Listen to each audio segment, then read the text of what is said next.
Hello everyone. आज के इस वीडियो में हम डिस्कस करेंगे भारत के पड़ोसी देशों के साथ विवाद। हमने अभी तक क्या डिस्कस कर लिया, स्थिति और विस्तार का चैप्टर कंप्लीट कर लिया था। स्थिति और विस्तार से रिलेटेड जो जो टॉपिक्स थे वो सब हमने कंप्लीट कर लिए। पड़ोसी देश हमने आपको बता दिए कौन कौन से। अब इन पड़ोसी देशों के साथ कुछ विवाद चल रहे हैं, मीन्स सीमा रेखाओं पर कुछ ऐसे क्षेत्र हैं जिन क्षेत्रों को लेकर कुछ न कुछ विवाद पड़ोसी देशों के साथ चलते आ रहे हैं। उन विवादों के बारे में आज हम इस वीडियो में डिस्कस करेंगे। तो सबसे पहला है भारत और पाकिस्तान के बीच के विवाद। तो कौन कौन से ऐसे क्षेत्र हैं, कौन कौन सी ऐसी जगह है जिसको लेकर भारत और पाकिस्तान के बीच विवाद है, वो हम डिस्कस करेंगे। तो सबसे पहला है 24 डिग्री उत्तरी अक्षांश रेखा। इस विवाद का कारण क्या है? भूभाग को लेकर के है। पाकिस्तान कहता है कि ये 24 डिग्री उत्तरी अक्षांश रेखा है, उसके दक्षिण तक का जो भाग है वो उस पर हमारा अधिकार है।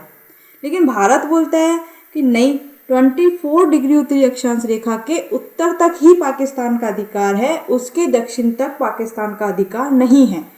तो ये कुछ विवाद है इस भूभाग को लेकर के कि 24 डिग्री उत्तरी अक्षांश रेखा के दक्षिण तक पाकिस्तान अपना अधिकार बताता है, जबकि भारत कहता है नहीं, उसके उत्तर तक ही पाकिस्तान का अधिकार है। तो ये पहला विवाद हो गया। दूसरा विवाद सियाचिन ग्लेशियर को लेकर है। तो सियाचिन ग्लेशियर सबसे पहले है कहाँ पर? तो सियाचिन ग्लेशियर को पूरी दुनिया में सबसे अधिक ऊंचाई पर स्थित युद्ध स्थल के रूप में जाना जाता है। ये पूर्वी कराकोरम या हिमालय में स्थित है। यह कराकोरम के 5 बड़े ग्लेशियरों में से सबसे बड़ा और विश्व का दूसरा सबसे बड़ा ग्लेशियर है। कराकोरम एक दर्रा है जो कि भारत को चीन से जोड़ता है। कराकोरम क्या है? एक दर्रा है जो कि भारत को चीन से जोड़ता है। तो कराकोरम में बोल दो, पूर्वी कराकोरम में या हिमालय में ये स्थित है। सियाचिन ग्लेशियर को भारत की सफ़ेद छत भी कहा जाता है। वर्तमान में ये सियाचिन ग्लेशियर, पहले तो ये जम्मू कश्मीर का ही भाग था, लेकिन चूंकि जम्मू कश्मीर को और लद्दाख को अलग करके यूटी बना दिया गया है, तो वर्तमान में ये कहाँ स्थित है? यूटी लद्दाख में स्थित है। सियाचिन ग्लेशियर की बात करें तो इसमें एक तरफ पाकिस्तान की सीमा है और दूसरी तरफ चीन की सीमा है, जिसको अक्साई चीन, जो कि भारत ने उस पर कब्जा कर लिया, अक्साई चीन है। इन दोनों देशों पर, चीन पर और पाकिस्तान पर नज़र रखने के लिए इस क्षेत्र में अपनी सेना तैनात करना बहुत ज़रूरी है। इस जगह पर न तो भारत और न ही पाकिस्तान, पहले 1984 में बात करें तो उससे पहले इस जगह पर न तो भारत की ही उपस्थिति थी और न ही पाकिस्तान की ही उपस्थिति थी। अब विवाद की वजह क्या है? तो 1972 में जब शिमला समझौता हुआ था, तो सियाचिन इलाके को बेजान और बंजर करार दिया गया था, वहाँ कुछ भी नहीं था। इस समझौते में दोनों देशों के बीच सीमा का निर्धारण भी नहीं हुआ था। 1984 के आसपास क्या हुआ कि भारत को खुफिया जानकारी मिली कि पाकिस्तान ग्लेशियर पर कब्जा करने के लिए यूरोप की किसी कंपनी से विशेष प्रकार के गर्म सूट बनवा रहा है। तो भारत ने पलटी मार ली और बोला कि भारत ने तुरंत ही यही विशेष सूट पाकिस्तान से पहले बनवाकर सियाचिन ग्लेशियर पर 13 अप्रैल 1984 को अपनी सेना तैनात कर दी। सेना ने इस कब्जे के लिए यहाँ पर ऑपरेशन चलाया और उस ऑपरेशन को क्या नाम दिया गया? ऑपरेशन मेघदूत। सेना ने इस कब्जा किया, इस पर ऑपरेशन चलाया, उस ऑपरेशन को नाम दिया गया ऑपरेशन मेघदूत। और भारत ने 1999 में ऑपरेशन मेघदूत चलाकर इसे पुनः क्या करवा लिया? मुक्त करवा लिया। क्यों करवाया पुनः मुक्त? क्योंकि 25 जून 1987 को पाकिस्तान की सेना ने यहाँ पर अपना ध्वज लगा लिया था। उनको भी गुस्सा आ गया था कि हम बनवाने जा रहे थे 1984 में गर्म सूट, और भारत ने पलटी मारकर 1984 में अपनी सेना तैनात कर दी विशेष सूट बनवाकर। तो उन्होंने क्या किया? 25 जून 1987 को पाकिस्तान की सेना ने यहाँ पर अपना ध्वज लगा दिया था। उस ध्वज को हटाने के लिए 1999 में भारत की सेना ने ऑपरेशन मेघदूत चलाया और उसको पुनः क्या करवा लिया? मुक्त करवा लिया। तो इसी चीज़ को लेकर के इन दोनों के बीच में, भारत और पाकिस्तान के बीच में क्या बना हुआ है? विवाद छिड़ा हुआ है। विवाद का कारण भी क्या है? ये सियाचिन ग्लेशियर बना हुआ है। नेक्स्ट है पीओके, पाक ऑक्यूपाइड कश्मीर। ये जो भारत में कुछ हिस्सा है जो कि पाक ऑक्यूपाइड कश्मीर है, कश्मीर का ही हिस्सा है, जिस पर पाकिस्तान अपना कब्जा बताता है। पाकिस्तान बोलता है कि ये हमारा हिस्सा है और कश्मीर बोलता है कि ये हमारे भारत का हिस्सा है।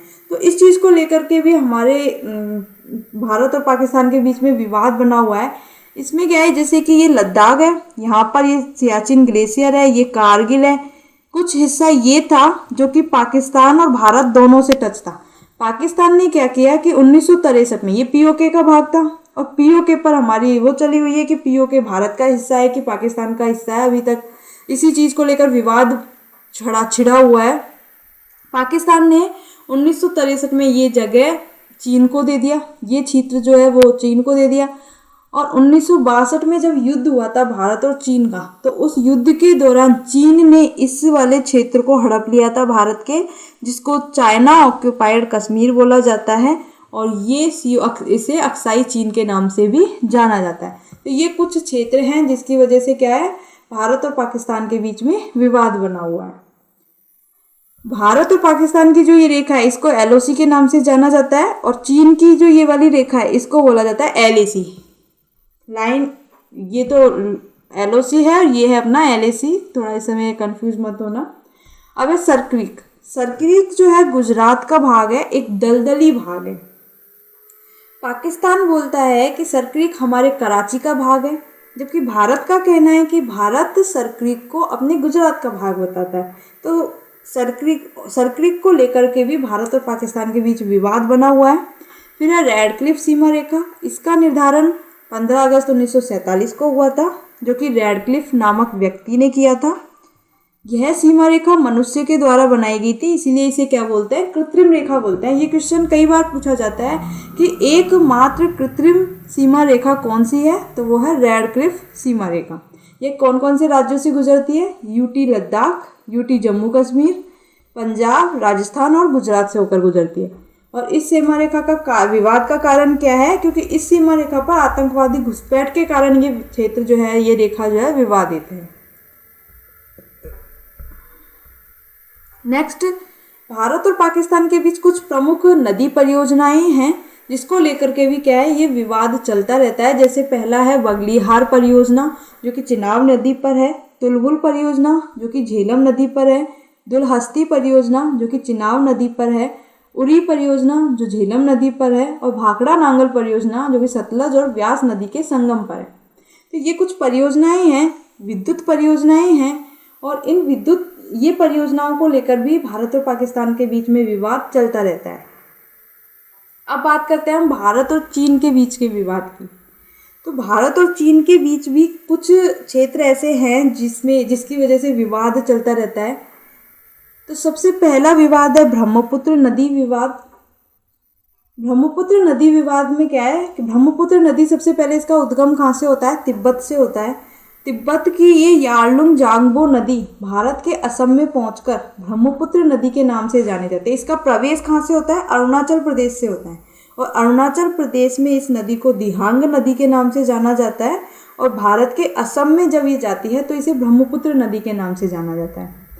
चीनी सरकार तिब्बत में यारलुंग जांगपो नदी पर बड़ी बांध परियोजना का निर्माण कर रही है। अब जैसे नदी तिब्बत से चली आ रही है, फिर चाइना में, फिर अरुणाचल प्रदेश में, अगर चाइना उस पर बड़े बांध का निर्माण कर लेगा, बड़ी बांध परियोजना का निर्माण कर लेगा, तो हमारे भारत तक पानी क्या पहुंचेगा, नहीं कम पहुंचेगा। तो इस चीज़ को लेकर भारत बोलता है कि तुम बांध परियोजना नहीं बनाओगे और चीन कहता है कि हमें बांध परियोजना बनानी है।